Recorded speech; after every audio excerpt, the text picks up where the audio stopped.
আর কাজের ক্ষেত্রে অনেক সময় আমাদের 5 বাইস থাকবে না, আর সেজন্য আমরা ম্যানুয়ালভাবে 5 রেঞ্জ দিয়ে আটকিয়ে তারপর 2 মাথায় থ্রেড করে নেব।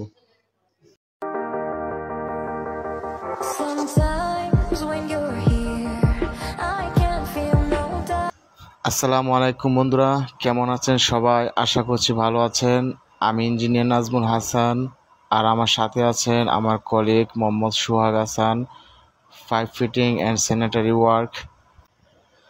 তো বন্ধুরা, আপনারা সবাই জানেন যে এটা একটা ট্রেনিং সেন্টার, আর এখানে পাইপ ফিটিং অ্যান্ড সিভিল কনস্ট্রাকশনের উপরে ট্রেনিং দেওয়ানো হয়। আর বন্ধুরা, আপনারা সবাই জানেন যে ট্রেনিং এক জিনিস এবং বাস্তবে কাজের অভিজ্ঞতা এক জিনিস।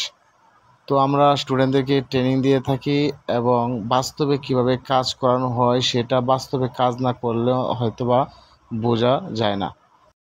আর আজকে আমরা আমাদের অফিসে বিল্ডিংয়ের উপরে একটা হাউস করা হয়েছিল, এবং এই হাউসের মধ্যে আমরা কিভাবে ইনলাইন এবং আউট, আর আমার এই কাজে ফুল ভিডিও পাবেন কনস্ট্রাকশন ওয়ার্ক লার্ন ফেসবুক পেজে।